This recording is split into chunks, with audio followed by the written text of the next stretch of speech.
right. Well, good evening, everyone. Thank you all for attending for our little How to Become a Strong Writer.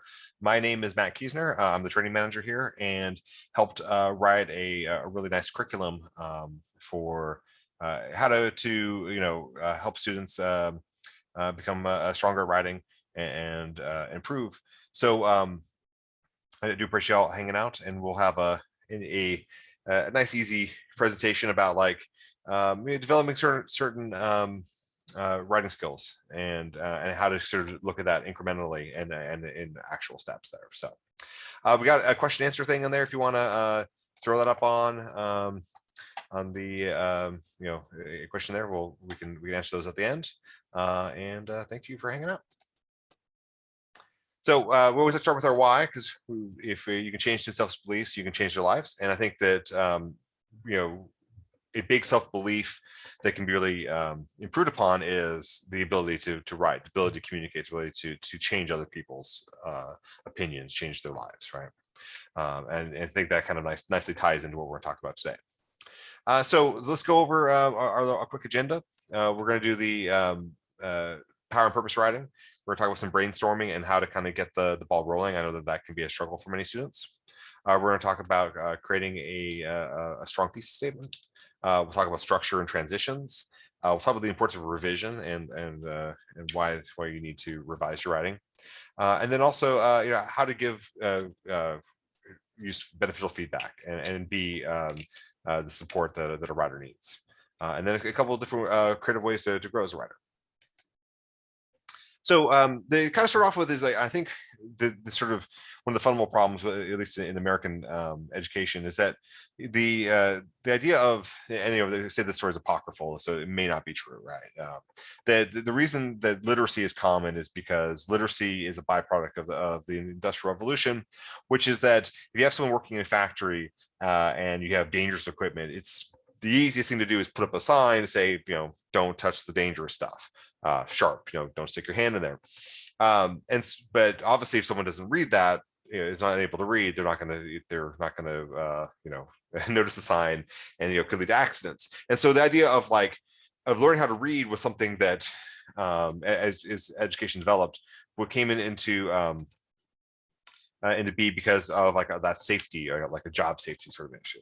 And how much of that is true, I mean, I don't really know that we have the exact answer. But I think that the benefit of writing is there isn't the same benefit. So to teach someone how to write their own thing isn't really isn't a skill set that I think that education has developed enough really in there, where we have other literacy is I think that for all in all, most schools provide successful literate students at at least some level, right? But being able to teach writing, I don't think that a lot of middle schools and high schools are able to do that. And I think it's kind of coming from this old sort of concern, which is really unfortunate, because if you look at a 21st century tools, being able to write and communicate effectively, even just in a professional manner, is an essential job skill that opening up of the diversity of what you can do. And as we saw, during the pandemic, those who could write and could communicate from home had an easier transition than those that were in possession or in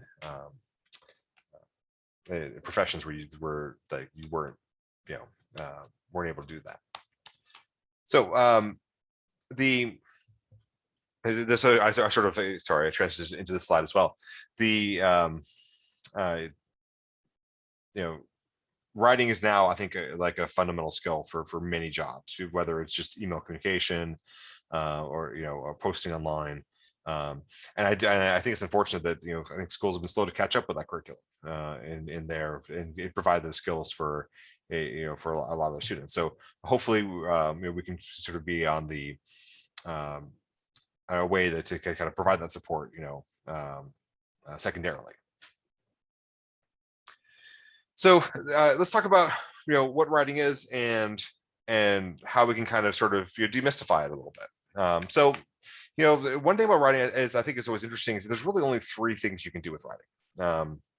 You can tell a story, and that could be a fiction, memoir, biography, or it could be done poetically, or something. You can explain things, right? You can do analysis, construction, you do information writing. You can tell people about the world and your understanding, and you can offer opinion.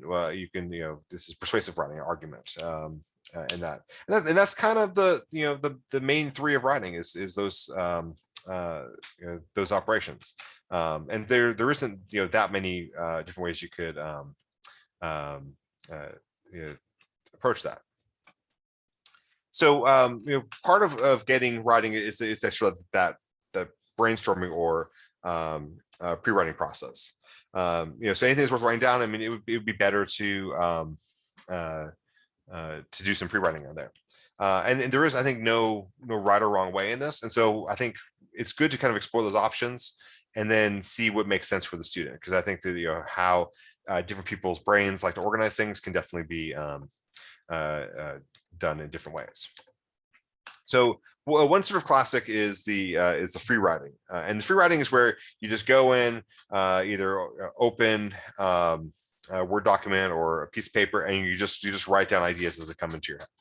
And so that's about getting stuff onto paper or in the document, and not really worrying about the structure of it, or the grammar of it.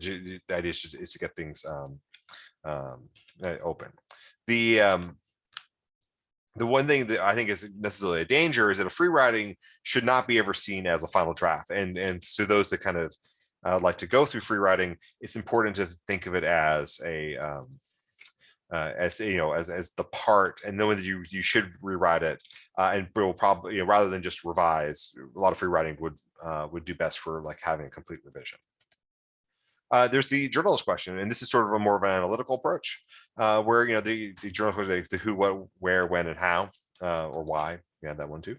And then you sort of you look at those answers to those questions, and this can be great for a lot of different types of fiction, where you're trying to flesh out a story and think about what the character's doing and what's what's their setting, when is it. And kind of build that world. Or it can also be for nonfiction, and you're trying to understand, if you're writing a biography, like, okay, obviously who, but what did that person do? How do they accomplish their goals, and so on. And then there's the outlining stretch. This is one of my favorites, just personally, which is I like using the I'm definitely a use a document kind of person, and just just build those get some bullet points, and then you have like the shift things over, and kind of build in from the main idea, and key points, and then start using those to build out paragraphs. And so that is when you come up with an idea, part of the outlining is nice is you start thinking about where that structure will be. And then we have some more visual ways that they call concept mapping, and this is just where you're creating a visual to help you organize the ideas that are going to be in the passage. And there are three of them, and so I got some slides with some visuals on here. So we got the T-graph. As you can see, it's over here on the right, where we have T-graph comparing two names. And then each this is great when you're doing juxtapositions or comparing two ideas or two things. And so each row is making there is a similarity in like comparing what kind of types of animals they are, or what's their dress code and their personality. And then we have the Venn diagram. So Venn diagrams are showing overlap, right? And so we have our the important vampire chocolate Venn diagram over here, that kind of shows you where points of intersection there, and that can be useful, especially for more complex things, where a T-graph is going to be great when you have it's two things very clearly, and they're just like it's one or the other. Or Venn diagrams can also be more beneficial when because we can add more circles to kind of show a more nuanced connection. And then this bubble map, which is you start with one idea and you kind of branch out. So it's kind of like sort of the free writing outlining kind of mixing together where you're sort of slowly creating outline, but not necessarily from first to last. So you're kind of just adding in these parts as you see fit. And so after doing that writing brainstorming, and next thing is like what good writing has a purpose. And so thinking about what is a reader supposed to take away from this, right? And I think that there's a lot of variety here. Like there's not just one correct way to do this or one story. I mean, so narrative, why should the reader read the story? Well, what should be the takeaway? Should there be, should they learn a lesson? Should they feel empathy? Should they feel relief? Like where there was suspense, and then do you have a good outcome? Should they feel sad? Like, what are the emotions that they're trying to convey, or lessons, right? And then for analysis, like what should a reader learn? How should a reader, like what are the key takeaways? What should be learned, right? An argument is that which the reader agree with. So when you're writing an argument, you want to persuade the reader, and so obviously you should think about like the opinion and what's going to the evidence is going to help support that opinion. All right, so one way to kind of organize these things is I'm going to use a classic here, the three-pronged thesis, and it's an oldie but a goodie because it works. So we have on here, a possible thesis statement, right? So individually, we can reduce microplastic pollution by purchasing reusable containers, supporting local agriculture, and making food at home. And so what's nice about this is that we have our thesis here. And so I used a little bit of color. We can get a little draw tool. So we can help reduce, right? And so we have our list where our first thing is, purchasing reusable containers, right? Which we had with the blue. And then supporting local agriculture is our second, and then making food at home, which is our third, right? And so we're using these colors here to have our blue, green, red on there. And then what that leads to is that you've set up a 5-paragraph essay where you have your introduction that leads to a thesis, right? You talk. I think that if you were setting up this piece of writing, you would want to say initially why microplastics are bad and how they are a pollutant, and then setting up your reusable containers, and then why that's effective, how you could do it, right? And then go on to local agriculture. Why that's significant, how you can engage the behavior, make food at home, why that's useful, and some benefits, and then have your conclusion. So the three-prong is especially for writers that feel like they don't have an easy setup on there. They think they're going to do better with the like giving that structure where like the three-prong leads you into a structure, because what your first example paragraph is, your second example paragraph, and your third. I think I can kind of, especially for those who are having to deal with time management, right? And writing either in class or have writing for a paper that's due maybe the next day or something. So this sort of gets into a nice transition about transitions, which is the paragraph organization. I don't think is not an intuitive skill. When I've worked with students who are that are really developing their skills, and that I've taught writing as low as third grade, and I find especially in the grade school is that even a student who is a good writer will love to put ideas down and kind of build on them, but never thinks about like that when to add a paragraph. And I think being able to build a paragraph skills is important, and it's a slower skill to develop. Like, okay, I'm done with this idea, and now it's time to transition to the next idea. So a great way to give feedback to a writer is when you see that there's like a paragraph that is kind of overwhelming and way too long, right? And it contains too many ideas. You might say, that's okay. Like, so I think this paragraph should be broken into two. Where you think you would break that? Which sentence would you split it at? I think that's a good revision tool to help a student know how to do that. And then the thing is that when you're structuring paragraphs, you should probably try to use transitions in there. That I think it's easy to forget that as a writer, that because it's logical to you, it made that you assume that it's logical to everyone else. And I would say that most developing writers would do better adding more transitions than I think that they think they need. That to be more explicit, because that's one problem I've seen when I'm working with students is that they make assumptions that this is logical to me, so therefore it is logical to everyone else. But notice that I just use a transition to make sure that that you saw that logic, right? And helping with those transition words. And I've also noticed that that sometimes that they're lacking in those understanding those transition words, which is really unfortunate, because I think transition words are some of the most valuable vocabulary out there. And one thing is that we're looking here is we have statement one, and then so an author says statement one, then says but, and then says statement two. What this means, which statement's more important? It's always statement two, right? So it helps transition the reader from what one idea to what the author actually thinks is true. And I find that working with and those in middle school, they really don't have a strong vocabulary of transitional words. So that I think is unfortunate. So here's a huge slide of lots of, so there's quite a bit of these words here, right? And so we see this ones of emphasis, right? Addition, contrast, order, and there's a good bit of variety, right? It's not just and but. So I think it's trying to develop those.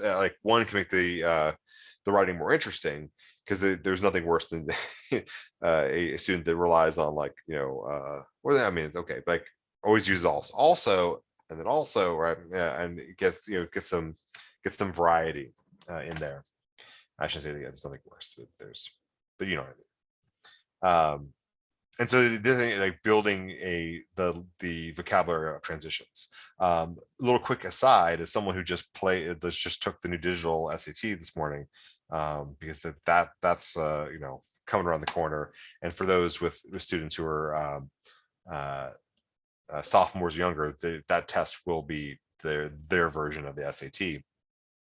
That the new SAT really tests a lot on these words, so there's also kind of a double importance there. But very, very small side. I know Jen will be giving a presentation about the digital SAT here pretty soon, because we just got new information today. But let's get back on track. So I think one thing that that students really can benefit for is the importance of revision. So it's one thing to write something and get down on the page, but I think most writing benefits from having some sort of period away from the writing and then looking at it again, and being able to to build that that second or third draft. I think is really important to kind of increase those skills. And so I included a silly this is a cartoon about getting good as artists. How do you draw so well? Practice. It must be an innate gift, a gift from God. It's practice. I'll never understand some people are so talented. A mystery. Practice. And so this these two opinions here, I think I would strongly side with the right column about these are skills you build, and it's not coming these skills are not innate on there. So obviously this is someone and their art, but also I think it applies to any kind of creative pursuit, including writing. So things to think about with revision, rather than just trying to fix commas or spelling, try to think more structurally on there. Does it have a clear relevant thesis? Assuming that the writing would benefit from that. Does it have specific details? And specific details are like, how are those expressed? Are they given enough detail, and are they vivid, right? Is there, is effective organization transitions? They like, do the paragraphs make sense, or could you revise those? Sentence variety. Reading the same sentence structure again and again is really tiring for a lot of readers. And so, even though you might have a passage or paragraph that has maybe 4 sentences that are all like valid and logical, but maybe fall into a consistent pattern. The challenge would be, okay, well, you can keep one of those sentences in that pattern, but you have to try writing it from with some sort of variance for the other 3. And then word precision. So this is a lot of times about not using vague pronouns, right? I see a lot of students who overuse, it as as the subject, and to the point where I'm not really sure what you're talking about anymore. And so, trying to think about like improving the words there. And then I think it's important for it's like, that I think a lot of us, that are in school can kind of sympathize with getting feedback on writing can be stressful. And I think, at this point in my professional journey, I have, overcome it. And I definitely, yeah, I want to hear, like, if I made a mistake, because I can certainly make mistakes. Yeah, please tell me, like, yeah, okay, I forgot a comma, or, or this is confusing. But I think, yeah, I can definitely think back to, as a younger person, definitely feeling a lot of anxiety towards like receiving that feedback. And one of the things that as a teacher and instructor and content creator for educational materials, is that there's a certain behavior that can happen with for those that are really fluent in ELA, where they just go hog wild with, like, here are the, I found 37 errors on that one paragraph, and I marked them all in red. And for a lot of students, like, that's going to be overwhelming, right? Because where do you even start with that? And so, feedback should kind of be set up constructively, of like, like, you're not going to fix everything. You're not going to build Rome in a day.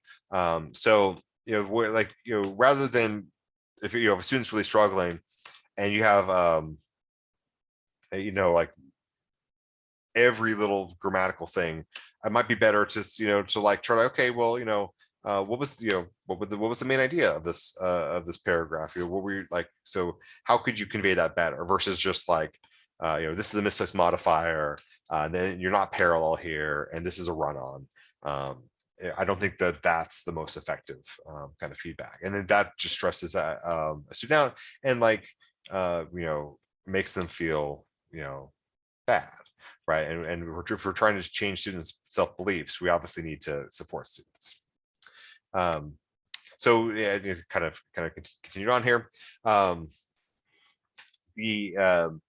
It's better to like focus on a few concepts and try to like make it piecemeal, because I know that students sort of are trying to figure out writing. They feel like you have to remember so many different things, right? And if you like, it's okay to work on this stuff incrementally, right? And so we kind of talk about it as sort of a great way to think of it is like, focusing on a higher order skill. And that would be something like of importance. So like main idea or thesis, how evidence supports that thesis or main idea, how organization, like how ideas go to each other, and because those are like big structural important stuff, right? And then also lower order skills. This is grammar, punctuation, diction. Did you use, do these things make sense? Do your verbs match subjects? But I think in focusing on one big skill and one sort of small skill makes it sort of more piecemeal, which sort of leads into some of the things that we've been working on here for a little bit. A little preview for those who are paying attention to my window. So the for growth, like it's okay to like that it's skill that it takes time to improve, and like it's okay to struggle with this, right? And for students are going to need some practice, and it's not something that just you can kind of like within one uh, uh, like one piece of advice, they're going to be fine. It's going to be a process of continued growth, which gets to this idea of growth mindset. Growth mindset. So this is like there's a difference between a fixed mindset and a growth mindset. So a fixed mindset is like, I'm bad at this. I hate writing. None of my writing is any good. It's really boring, right? And those sort of negative self-talk versus like, I'm improving at writing. I'm working on it. I'm going to get better, right? And just like I think for any kind of skill acquisition, that if you find like if your students are probably good at something, right? And maybe that something is not academic. Maybe it's sports. Maybe it's dance. Maybe it's video games. Maybe it's like making compelling TikTok content or something, right? All these are skills that are developed, right? And aren't necessarily innate. And so like the things that make people good at their non-academic stuff, like that sort of determination can be applied to an academic thing. So when we're back to like these choices when with a brain, do you have a mistake, like, and then it leads to if you have either growth mindset, you can have positive things occur, and if it's a versus a fixed mindset, it's going to lead to sort of a self-fulfilling prophecy out there, like, I'm always bad at this. Sorry. So this goes back to like when we provided feedback, is like we're always worked as a growth mindset, and I would never work with a student where I'm like, this is really bad writing and you should not do this. I would always I would try, okay, the student tried to convey an idea, and I'm talking about this obviously would be a piece of writing that would show struggle, right? Okay, the student tried to convey that. I'm going to try to interpret that idea as best I can. If not, I'm going to talk to them and try to figure out what they were saying, and then try to how can I synthesize what the student's ideas was versus what they wrote and build something. But it's always going to be phrasing, okay, like, how do I make how do I help them to do better and encourage this growth mindset? So let's talk about things we can do to help writers grow. There's all kinds of ways, and so this is going to be like a sort of a sampling of some approaches. I mean, with the writing curriculum that we've been working on, one of the big things was, and the sort of the chapter setup is read, write, revise. Really wish the write wasn't spelled with a W, but and this is it's important to read, it's important to write, and then it's definitely important to look back at your own stuff.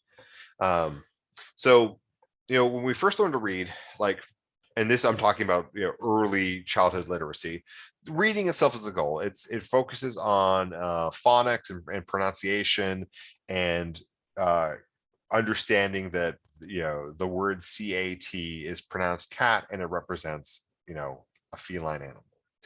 And so the early reading was from like second up to like second grade is mostly focused on that, just sort of being able to like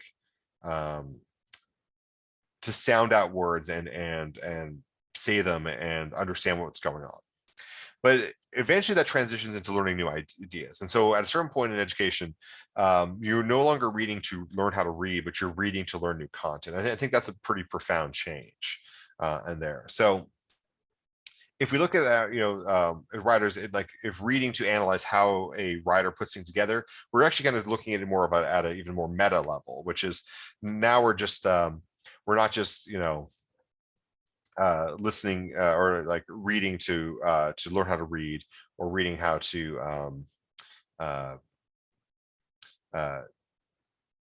learn content. We're actually saying, like, how does this writer put together reading to make something interesting and compelling, and sort of thinking like what makes good writing good, right?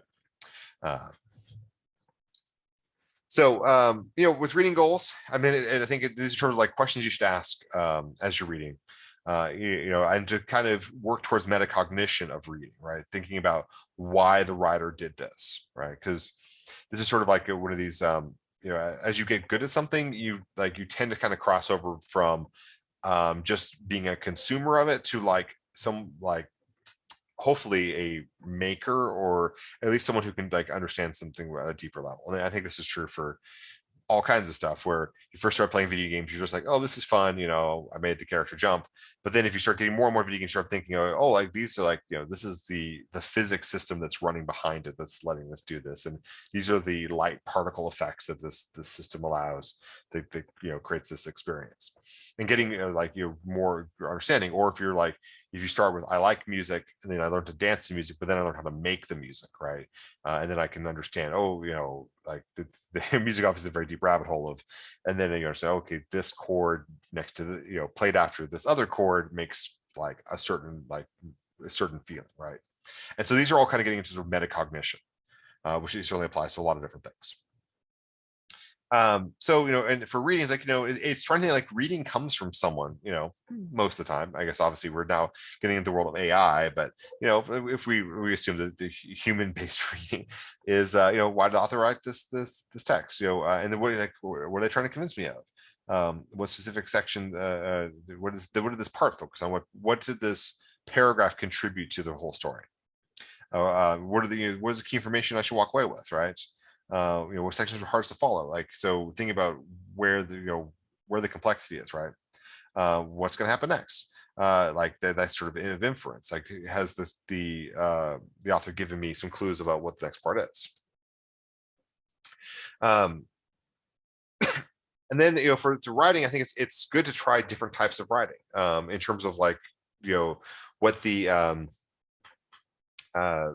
what the not just focus on one type of writing, because that's going to get dull, but different ranges and questions and stuff. So one thing that can be fun is a story-based image, right? So you got a little photo here, right? So write a story about what's going on here, right? And so some students really enjoy, you bring a photo, write the backstory, right? And not that there's a right or wrong answer, right? It's about being creative, right? What's the relationship between these four kids? What activity were they engaged in? There's a lot of different ways to kind of sort of think about that. And then the other one was, rather than responding visually, would be responding to a prompt. So what is the experience you had like to do again, right? So this way, think about personal self-reflection. What's the famous person you like to from history like to meet? So thinking about it now, that becomes more of a research topic, right? And having to think about the real world there. And then things are about prompts that are going to be more on the sort of persuasive and analytical, right? So do you agree or disagree with these feelings? So these have some sort of maxims, some sayings there. And so obviously there's not a right or wrong answer, but it start thinking about something and then sort of taking that thought and then developing it into such where it can be turned into a into something, a thesis you could support and evidence you could provide. Or they want to explain how to do something, right? This is the writing of of information, of it's something pretty amazing, and if you have a piece of knowledge, to be able to do instructive writing, so that you can tell someone else how to do a skill, right? And if you look at the internet, so much of internet content is the ability to how do I make this recipe, or how do I play this song on guitar or something. And then so we did our reading, we did our writing, and then we get back to revision, and the going back and looking at older pieces of writing and trying it again, and changing it, and not necessarily trying again as in writing it from scratch, right?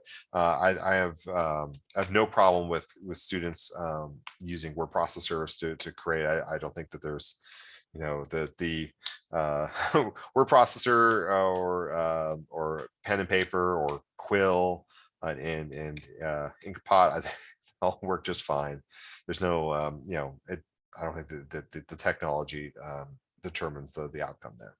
And for me personally, I definitely I'm a faster typer than I am for handwriting at this point in my life. So I definitely will always prefer to organize stuff in that way.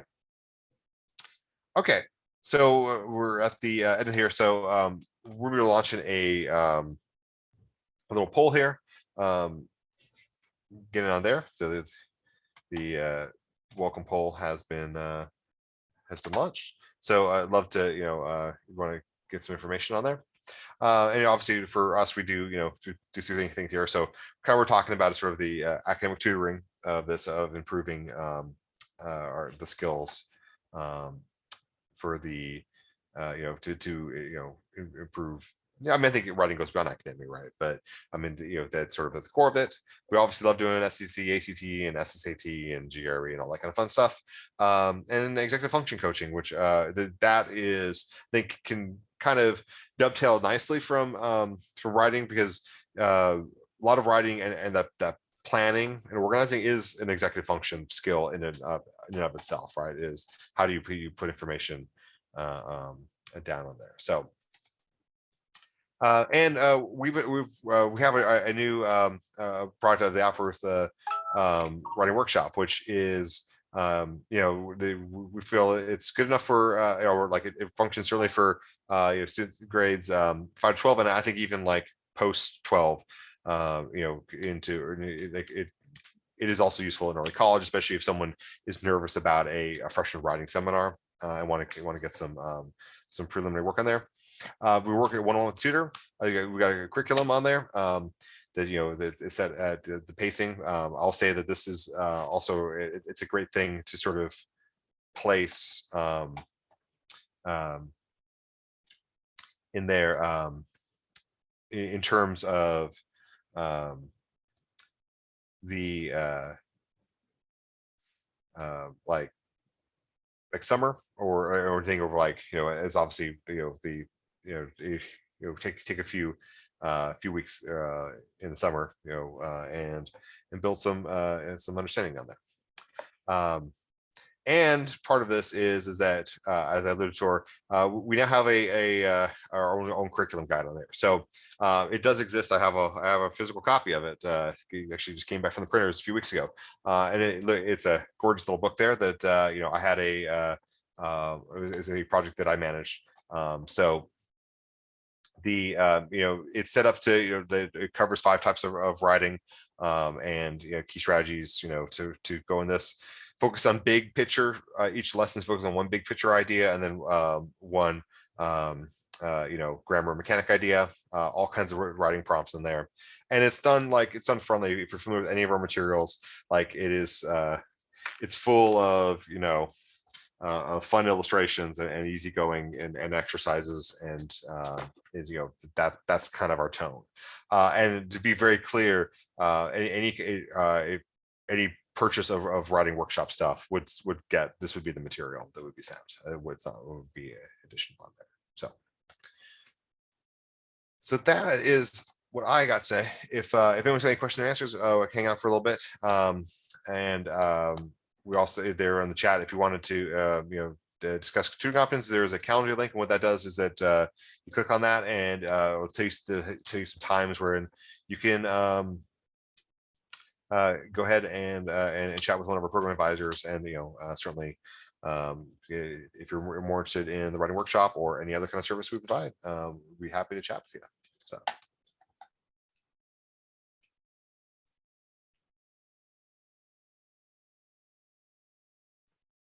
Well, I'm not seeing too much in the chat here. I saw that we got a question to answer earlier. So, well, I hope thank y'all for attending tonight, and I'll catch you later. Have a thank you. Okay, question answers a thank you. All right, I'll appreciate that. Y'all have a good night.